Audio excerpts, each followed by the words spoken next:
म्हणजे मी त्यांचा विचार करत होते की 4 माणसांच्यात त्यांची इज्जत नको जायला, त्यांनी माझी 5 माणसांच्यात इज्जत घालवली. गाईज माझ्यासोबत लय वाईट गोष्ट झाली आता. तर ना पावभाजी बनवणार होते. पावभाजी बनवताना मी हा पावभाजी मसाला आणला खालच्या दुकानदाराकडून.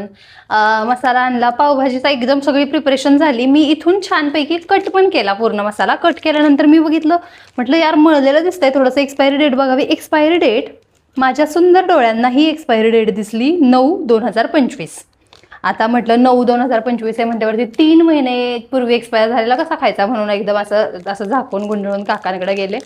तर तिथं असे 3-4 कस्टमर होते त्यांचे. मी मागं हळूच थांबले, म्हटलं उगाच काकांचे जेन्युइन कस्टमर असतील, लॉयल कस्टमर असतील तर त्यांच्यासमोर त्यांची इज्जत नको जायला, की नाही का एक्सपायर्ड माल देत आहेत वगैरे, म्हणून मी गुपचूप मागं थांबले. आणि तरी मला काकांनी स्वतःहून बरं का, काय पाहिजे तुम्हाला, म्हटलं काका पावभाजी मसाला पाहिजे, मगाशी जो मसाला नेला होता ना तो थोडासा एक्सपायर्ड. काका म्हणले हो का, ठीक आहे ना द्या बदलून. आणि त्यांनी हातात घेतला. म्हणलं मी कट केला होता काका, मग नंतर पाहिलं. मला म्हटले कोण म्हणलं एक्सपायर्ड आहे. म्हटलं बघा ना 9/2025. अहो म्हणलं ताई ते 25 नाही आहे 26 आहे, नीट बघा.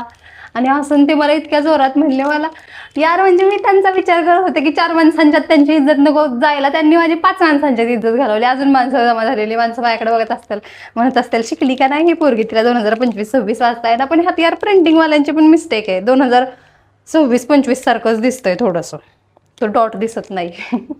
तर अशा प्रकारे माझ्यासोबत अशी गोष्ट झालेली आहे. तुमच्यासोबत असा कधी 4 माणसांच्यात तुमचा पचका झालाय का, मला कमेंटमध्ये सांगा. बाय.